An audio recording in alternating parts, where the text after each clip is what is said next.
वफाकी वज़ीर इत्तलात व नशरियात अताउल्लाह तारड़ कहते हैं ओवरसीज कन्वेंशन कामयाब रहा। वज़ीर आज़म का मुकम्मल खिताब आज नशर किया जाएगा। वज़ीर मुमलिकत बराए ओवरसीज ओन चौधरी बोले, ओवरसीज पाकिस्तानी बड़ी तादाद में वज़ीर आज़म का खिताब सुनने आए। ओवरसीज ने साबित किया कि वो पाकिस्तान से मोहब्बत करते हैं। तकरीब में वज़ीर दिफा ख्वाजा आसिफ, स्पीकर पंजाब असम्बली मलिक अहमद खान और साजिद तारड़ समेत दीगर रहनुमाओं की भी शिरकत। वज़ीर आज़म शहबाज शरीफ आज अमरीका के लिए रवाना होंगे। अक़वाम मुत्तहिदा की जनरल असम्बली इजलास में शिरकत करेंगे। वज़ीर आज़म का जनरल असम्बली से खिताब 26 सितंबर को होगा।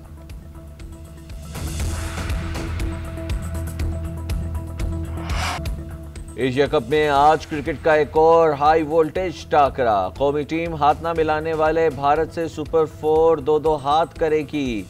मैच दुबई इंटरनेशनल स्टेडियम में स्केजुअल। कौमी टीम की प्लेइंग 11 में तब्दीलियां मुतवक्के। साइम अयूब को मिडल ऑर्डर में खिलाने का इम्कान। हसन नवाज की जगह हुसैन तलत की शमूलियत मुतवक्के। साहिबजादा फरहान के साथ मोहम्मद हारिस या फ़खर जमान से ओपनिंग कराने पर गौर। शाहीन और हारिस फास्ट बॉलिंग की जिम्मेदारी निभाएंगे। कौमी कप्तान सलमान अली आगा की प्री मैच प्रेस कॉन्फ्रेंस मनसूख। बड़े मैच में एक बार फिर मुतनाज़े रेफरी एंडी पाइक्राफ्ट जिम्मेदारियां अंजाम देंगे। अहम मैच से कबल कौमी टीम की ICC अकेडमी में भरपूर प्रैक्टिस, बॉलिंग, बैटिंग और फील्डिंग की मशक़ें की। भारत और पाकिस्तान के कप्तानों के दरमियान हैंडशेक होगा। भारतीय कप्तान सूर्य कुमार यादव हाथ मिलाने के बाद गोल कर गए। सहाफ़ी ने सवाल पूछा, पाकिस्तान के खिलाफ मैच में अच्छा किया, क्या अगले मैच में भारतीय टीम वैसे ही परफॉर्म करेगी जैसा पिछले मैच में किया?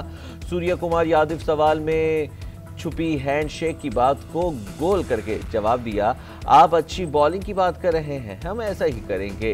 प्रेस कॉन्फ्रेंस में भारतीय कप्तान सूर्य कुमार यादव हवास बाख्ता रहे। सहाफ़ियों के चुभते सवालात पर लाजवाब, सवाल गंदुम जवाब चना। सहाफ़ी कुछ पूछते, सूर्य कुमार यादव जवाब कुछ और देते। क्रिकेट मैदान से बाहर के सवालात पर कहा, कमरे का दरवाज़ा बंद करें, मोबाइल फ़ोन ऑफ करके सो जाएं।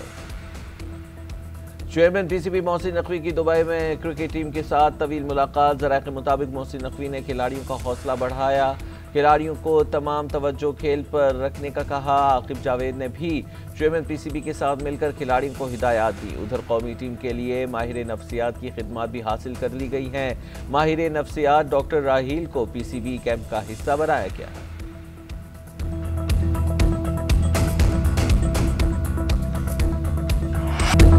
एशिया कप के सुपर 4 मरहले का पहला मार्का बांग्लादेश के नाम। श्रीलंका को 4 विकेटों से शिकस्त। बांग्लादेश ने 169 रन का हदफ आखिरी ओवर की 5वीं गेंद पर हासिल कर लिया।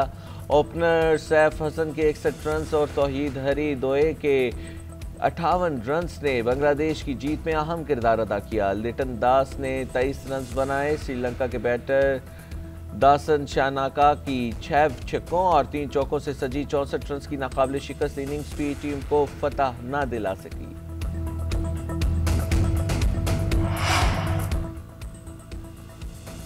अफगानिस्तान बगराम एयरबेस अमेरिका को वापस करे। अफगानिस्तान ने बात न मानी तो उसके साथ बहुत बुरा होगा। सदर डोनाल्ड ट्रंप की अफगानिस्तान को धमकी। कहा, बगराम एयरबेस अमेरिका ने तामीर की थी, वापस की जाए। अमेरिकी सदर का वर्जीनिया में तकरीब से खिताब। बोले, यूरोपीय ममालिक अब भी रूस से तेल खरीद रहे हैं, किसी को अमेरिका से फ़ायदा उठाने की इजाज़त नहीं देंगे। मुख्तलिफ ममालिक पर टैरिफ लगाने से अरबों डॉलर्स का फ़ायदा हो रहा है। दौरा बरतानिया बहुत अच्छा रहा, अमेरिका का वक़ार बढ़ा। सदर ट्रंप का एक बार फिर पाक भारत समेत 7 जंगें रुकवाने का तज़किरा। बोले, तिजारत से ख़तरनाक जंगें रुकवाई।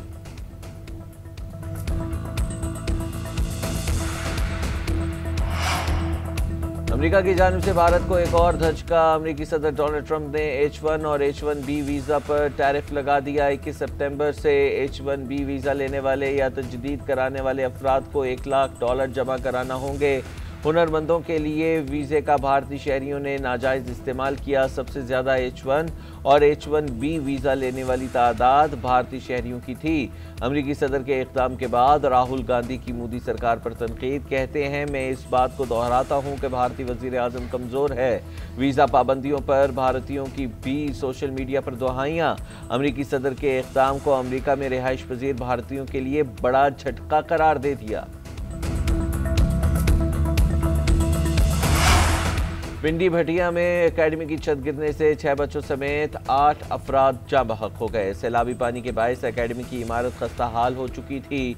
जाँ बहक होने वालों में 2 सगे भाई, ट्यूशन सेंटर के उस्ताद और उनकी वालिदा भी शामिल। छत तले आकर मुतादिद बच्चे जख्मी भी हुए। अस्पताल में जख्मियों का इलाज जारी है। हुकाम का कहना है छत बोसीदा हो चुकी थी, जिसकी वजह से गिर गई।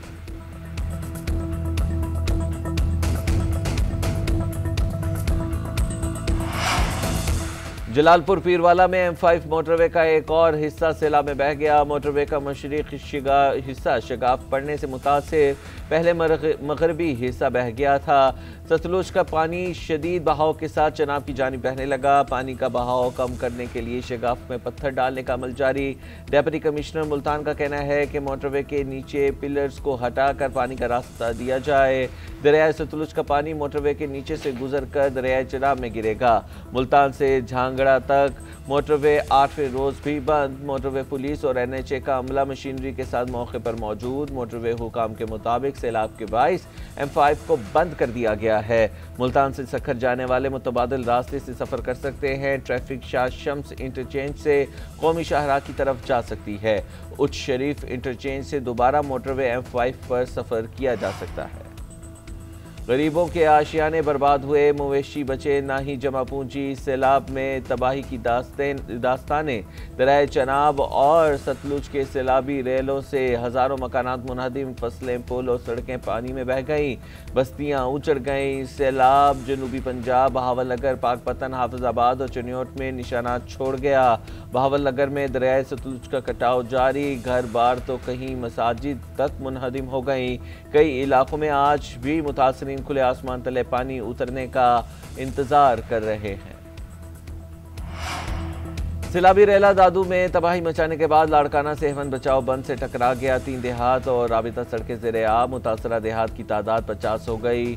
9 घोट में पानी दाखिल। बुनियादी मरकज़ सेहत भी डूब गया। नौशहर फेरोज के लूप बंद में शगाफ से करीबी देहात ज़ेरे आब आ गए। दरियाए सिंध में कोटरी बैराज पर पानी में इजाफा। गुड्डू और सक्कर पर बहाव कम हो गया। गुड्डू बैराज पर बहाव 2,83,000, सक्कर पर 3,98,000 क्यूसिक हो गया। कोटरी बैराज पर बहाव 3,52,000 क्यूसिक रिकॉर्ड किया गया। उधर दरियाए सतलुज में गड्ढा सिंगवाला पर बहाव 1,08,000 क्यूसिक दरमियाने दर्जे का सैलाब है। पाकिस्तान और सऊदी अरब मुश्तरका दिफाई मंसूबा शुरू करेंगे। मुआहिदे के तहत एक दूसरे का दिफा और टेक्निकल मदद भी करेंगे। किसी भी जंग की सूरत में दोनों ममालिक एक साथ होंगे। वज़ीर दिफा ख्वाजा आसिफ कहते हैं पाकिस्तान और सऊदी अरब की दिफाई ज़रूरियात मुआहिदे में शामिल हैं। सऊदी अरब का मगरबी ममालिक पर इन्हिसार बहुत कम हो जाएगा। जहाँ हमारी ज़रूरियात होंगी सऊदी अरब पेश होगा। सेनेटर राना सनाउल्लाह का कहना है कि जब मुस्लिम लीग नून की हुकूमत होती है तो खुशखबरियाँ मिलती हैं। एटमी धमाके नून लीग के दौर में किए। मार्के हक भी भारत को मुंह तोड़ जवाब दिया। ऐसी इज्जत मिली कि पूरी दुनिया में पाकिस्तान का मकाम बदल गया। पाकिस्तान और सऊदी अरब का मुआहिदा तारीखी मुआहिदा है। पाकिस्तान और सऊदी अरब की दिफा में डटकर खड़े होंगे। हर पाकिस्तानी चाहता है कि हरमैन शरीफैन का दिफा मजबूत हो। पाकिस्तान की खारिजा पॉलिसी अच्छी समत में जाए तो ये खुशी की बात है। चेयरमैन PTI बैरिस्टर गौहर कहते हैं पाकिस्तान ने जंग में अपने से 5 गुना बड़े दुश्मन को हराया। भारत ने ऐसी मार खाई कि अब खेल के मैदान में हाथ भी नहीं मिलाता।